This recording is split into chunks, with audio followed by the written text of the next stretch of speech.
Morning everyone. આજે આપણે શીખવાના છે ગ્રાફ વિશે. ગ્રાફ ડ્રો કરતા શીખવાના છે અને ગ્રાફમાંથી આપણે ક્વેશ્ચન આન્સર કેવી રીતે કરી શકીએ એના વિશે શીખવાના છે. તો અહીંયા એક ગ્રાફની રકમ રેડી છે અને આ ગ્રાફ આપણે ડ્રો કરવાના છે.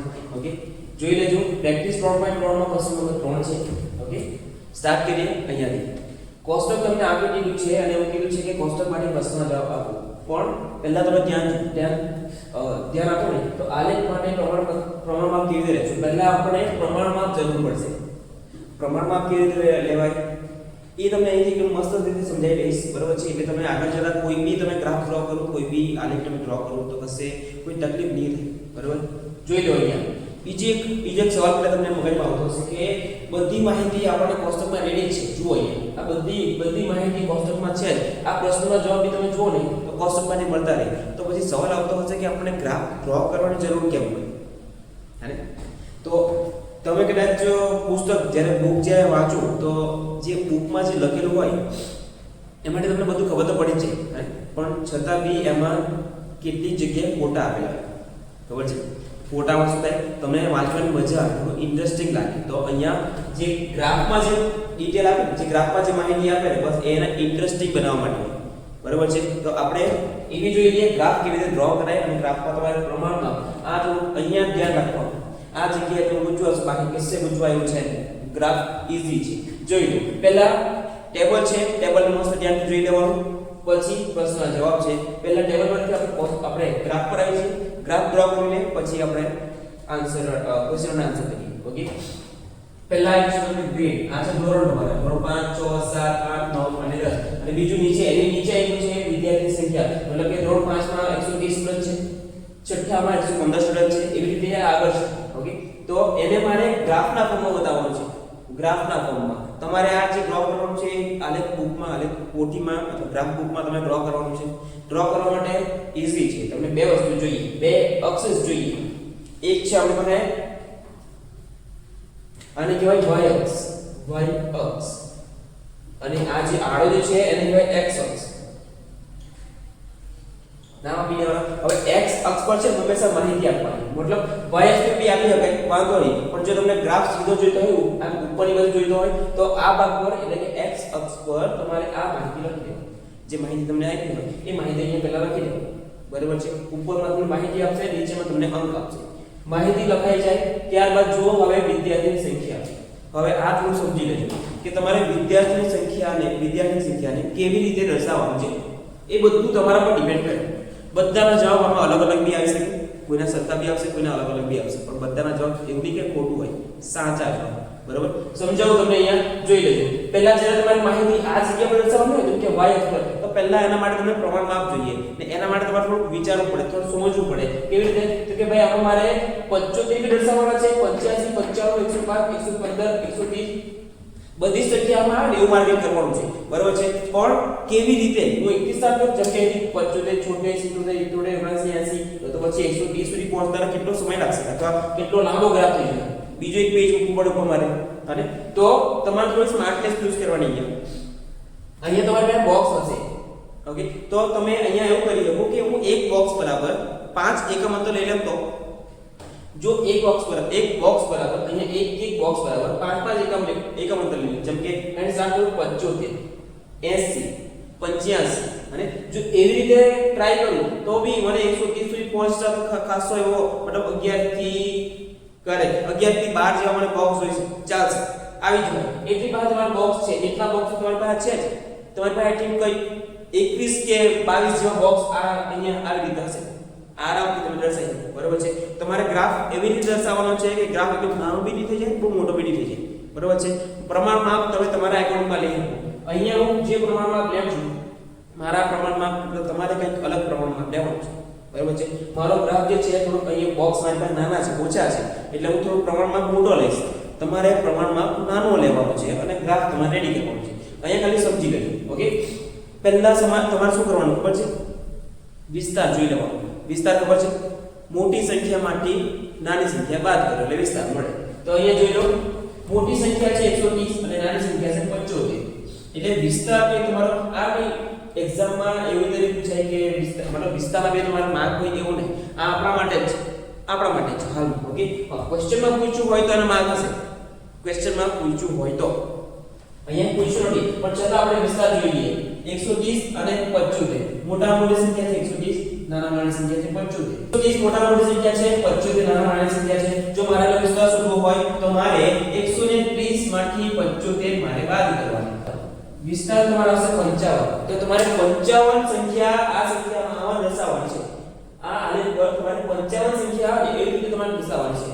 તો વિચાર લો તમે, જો હું 5 એકમ અંતર લેમ, 5 એક બોક્સ બરાબર 5 એકમ અંતર લેમ, તો મને કુલ કંઈક 11 જેવા બોક્સ જોઈએ કે જોઈએ મગજમાં આવે.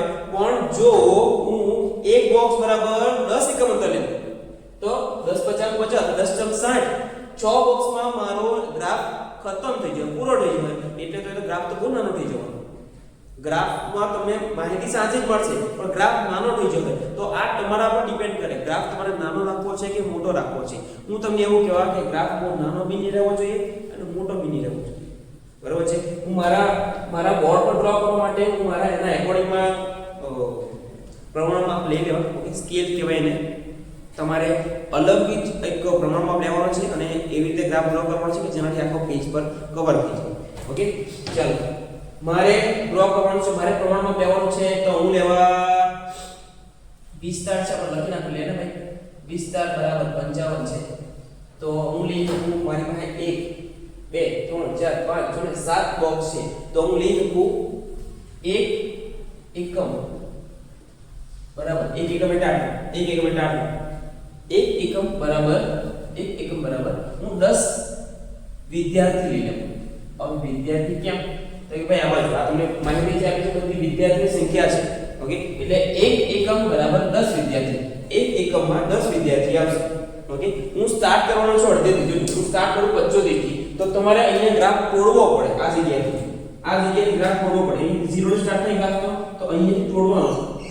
આ રીતે નાખવાનો ગ્રાફ ને આ જગ્યાએથી તોડો, અહીંયાથી ગ્રાફને તોડો, પછી સ્ટાર્ટ કરો અહીંયાથી. આ જગ્યા પર આવશે પહેલા હું લખી દઉં 75 સ્ટાર્ટ કરું. હવે જોજો સોરી હું સ્ટાર્ટ કરું 70 1 એકમ બરાબર 10 વિદ્યાર્થી છે. 10 10 ઉમેરતા જાઓ 70 પછી 80 આવશે 90 100 110 120 અને 130. મેં શું કર્યું છે અહીંયા 1 એકમ બરાબર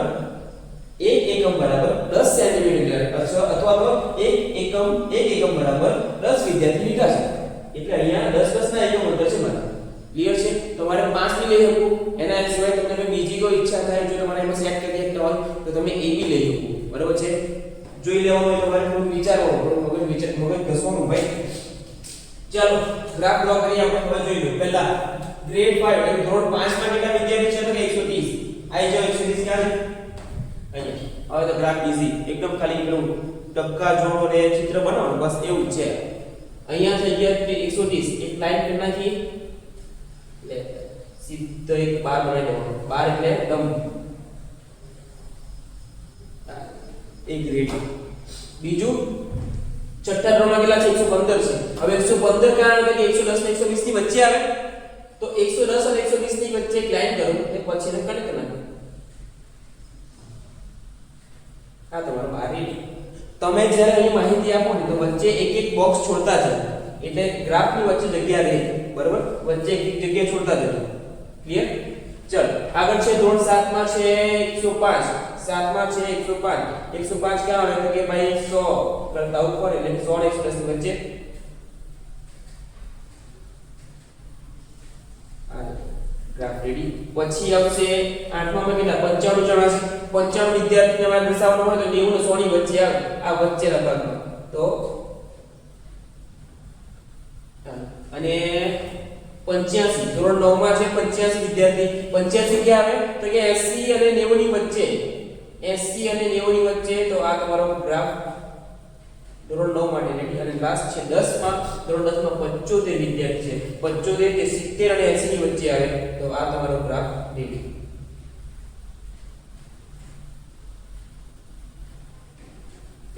આ તમારે ગ્રાફ રેડી.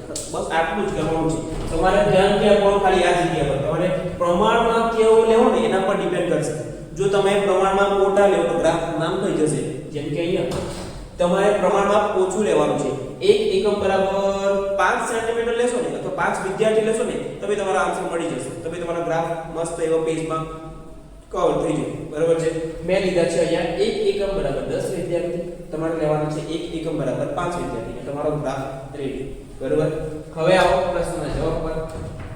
આલેખ માટે પ્રમાણમાં કેવી રીતે પસંદ કરશો? તો આપણે જે લખ્યું છે ને, જે પ્રમાણમાં લીધું છે ને એ જ આન્સર લખવાનો છે. આપણો જે પ્રમાણમાં છે એ છે આલેખ માટે પ્રમાણમાં બરાબર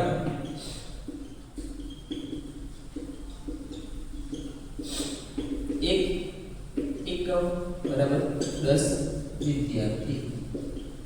તમારા આન્સર પર અલગ આવશે. તમે જે લીધું હોય એ લખી દેવાનું અહીંયા. પ્રમાણમાં તમારું જે હોય 1 એકમ બરાબર 2 વિદ્યાર્થી, 1 એકમ બરાબર 5 વિદ્યાર્થી, 1 એકમ બરાબર 20 વિદ્યાર્થી, તમે જે લેવો ને એ અહીંયા લખી દેવાનું. બરાબર. ચાલો, કયા ગ્રેડમાં વિદ્યાર્થીની સંખ્યા મહત્તમ અને લઘુત્તમ છે? તમે તો અહીંયા જુઓ તો તમને આન્સર મળે, અહીંયા જુઓ તો તમને આન્સર મળે. તમે જ્યાં જુઓ ત્યાં તમારા કયા ગ્રેડમાં વિદ્યાર્થીઓની મહત્તમ અને લઘુત્તમ સંખ્યા? તો લખી નાખવાનું કે મહત્તમ વિદ્યાર્થી બરાબર વિદ્યાર્થીની સંખ્યા ગ્રેડ કયો છે? મહત્તમ એટલે લાંબો ગ્રાફ આવ્યો. લાંબો કયો છે? ગ્રેડ 5 માં છે. અને લઘુત્તમ વિદ્યાર્થી નાનો ગ્રાફ કયો છે? ગ્રેડ 10 માં છે. ચાલો, લાસ્ટ છે ગ્રેડ 6 અને ગ્રેડ 8 માં વિદ્યાર્થીના સંખ્યાનો ગુણોત્તર. હવે ગુણોત્તર શોધવાનો છે, જે આપણે 6 માં શીખીને આવ્યા છે. ગુણોત્તર એટલે આપણને ખબર છે, ગુણોત્તર એટલે ભાગાકાર થાય કે નહીં. અંશ અને છેદ જોઈ લો.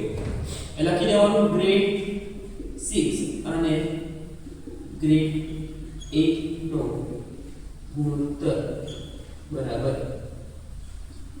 ગ્રેડ 6 જેમ ગ્રેડ 8. ગ્રેડ 6 માં સંખ્યા કેટલી છે? ગ્રેડ 6 માં છે 115 જેમ 8 માં કેટલા છે? તો અહીંથી મળી જાય આપણને 95 છે. હવે તમારે આને અતિસંક્ષિપ્ત રૂપમાં દર્શાવવું પડે. આપણને ખબર છે ગુણોત્તર જ્યારે બી તમે દર્શાવો તો એને અતિસંક્ષિપ્ત રૂપમાં લાવવું પડે. આમાંથી ભાગ નીકળશે તો બનાવો 115 ભાગ્યા 95 બનાવવાના. આ રીતે દર્શાવી શકાય. એનો અતિસંક્ષિપ્ત રૂપ લાવવાનું તો અહીંયા થશે 19 ગુણ્યા 5 અને અહીંયા થશે 5 ગુણ્યા 23. અહીંથી 5 કેન્સલ થાય છે તો આન્સર તમારો આવશે 23 જેમ 19. એટલે તમારું ગુણોત્તર આવશે 23 જેમ 19. આ તમારો ફૂલ લેન્થ આન્સર છે. આના પછી આના બે પ્રશ્નો બીજા છે જેમાં તમારે ખાલી ગણતરી કરવાની છે. તમને તમારો આન્સર મળી જાય. એ બંને તમારા માટે હોમવર્કમાં છે. ઓકે, તો મળીએ આવતીકાલે.